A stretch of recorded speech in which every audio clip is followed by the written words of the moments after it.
moi, je veux revenir au niveau du retour sur investissement. Vous avez dit, bon, je suis allé sur le site du ministère, j'ai vu deux chiffres qui me paraissent ambigus.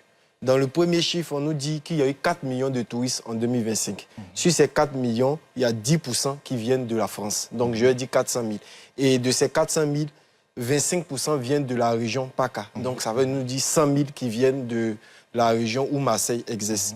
Dans une deuxième communication, en date de juillet 2026, on nous dit que c'est la progression est passée de 115 000 à 150 000 Français, dont 37 000 qui viennent de PACA. Donc, entre ces deux chiffres de 100 000 qui viennent de la région et 37 000, pourquoi il y a ce gap-là? C'est ce que je n'arrive pas à comprendre. Alors, peut-être qu'il faudrait élargir l'analyse pour voir véritablement l'impact de ce partenariat entre l'Olympique de Marseille et Sublime Côte d'Ivoire. Il faut peut-être déjà regarder sur l'entièreté de la période.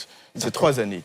C'est 2023 à 2026. Donc, pour ne pas vraiment regarder là, éventuellement lesquels de ces chiffres sont véritables.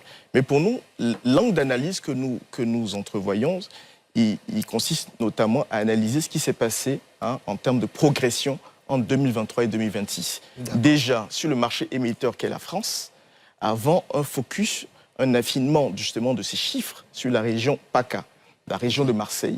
Et c'est ainsi qu'on observe 20% de progression sur le marché global en termes d'émissions de nouveaux touristes vers la Côte d'Ivoire.